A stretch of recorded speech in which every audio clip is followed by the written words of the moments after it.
हुजूर सल्लल्लाहु अलैहि वसल्लम ने फरमाया कि पिछली उम्मतों में एक आदमी जो बहुत ज्यादा गुनाहगार बदकार था, अपनी वफात के वक्त बेटों को बुलाया और बेटों से पूछा कि बेटा मैं तुम्हारे लिए कैसा बाप साबित हुआ।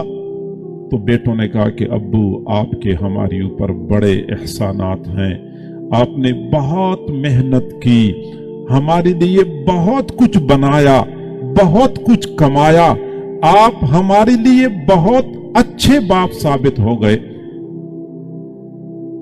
वालिद ने कहा कि बेटा मैंने मेहनत कर कर के आप लोगों की दुनिया तो बना दी है, लेकिन गुनाह कर कर के अपनी आखिरत बर्बाद कर चुका हूं।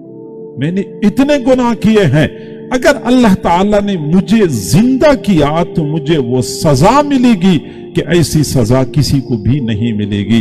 मेरे बेटो मेरी वसीयत सुन लो कि जब मैं फौत हो जाऊं तो मुझे कब्रिस्तान में दफन न करो। ऐसा न हो कि मुझे अल्लाह ताला दोबारा जिंदा कर दे, बल्कि मेरा जिस्म जला दो, राख बन जाए, राख अच्छी तरह पीस लो, फिर आधी राख समुंदर में बखेर दो ताकि समुंदर की लहरों के साथ दुनिया के कोने कोने तक पहुंच जाए, और आधी राख तेज हवा के सामने उड़ा दो ताकि हवा के झोंकों के साथ सहरा के जर्रे जर्रे में खलत मलत हो जाए। मैं बहुत डरता हूं कि अल्लाह मुझे दोबारा जिंदा न कर ले। बंदा फौत हो गया। बेटों ने अपने वालिद की वसीयत के मुताबिक जिस्म जला दिया, आधी राख समुंदर में बखेर दी, आधी राख तेज हवा के सामने उड़ा दी। लेकिन अल्लाह के लिए क्या मुश्किल है, ये सही बुखारी शरीफ की रिवायत है, अल्लाह के लिए क्या मुश्किल है। अल्लाह ने समुंदर को हुक्म दिया कि राख इकट्ठी कर दो, लम्हा भर में राख इकट्ठी हो गई। फिर हवा को हुक्म दिया कि सहराओं से राख इकट्ठी कर दो, हवाओं ने सहरा से राख इकट्ठी कर दी। फिर अल्लाह ने फरमाया कुम, खड़ा हो जा। बंदा खड़ा हो गया।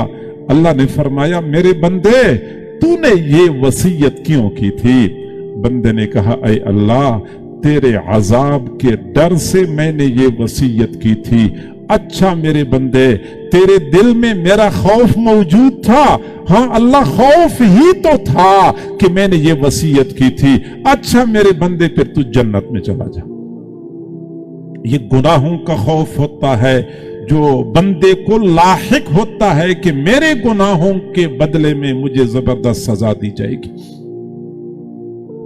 और दूसरा खौफ इस बात का होता है कि पता नहीं मेरा आखिर अंजाम क्या बनेगा।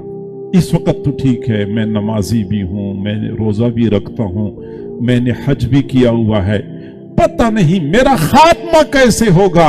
ये अल्लाह के नेक बंदे जो साल हर साल इस हाल में गुजारते हैं कि गुनाह लिखने वाले फरिश्ते को कुछ लिखने का मौका नहीं मिलता, फिर भी वो रोते रहते हैं।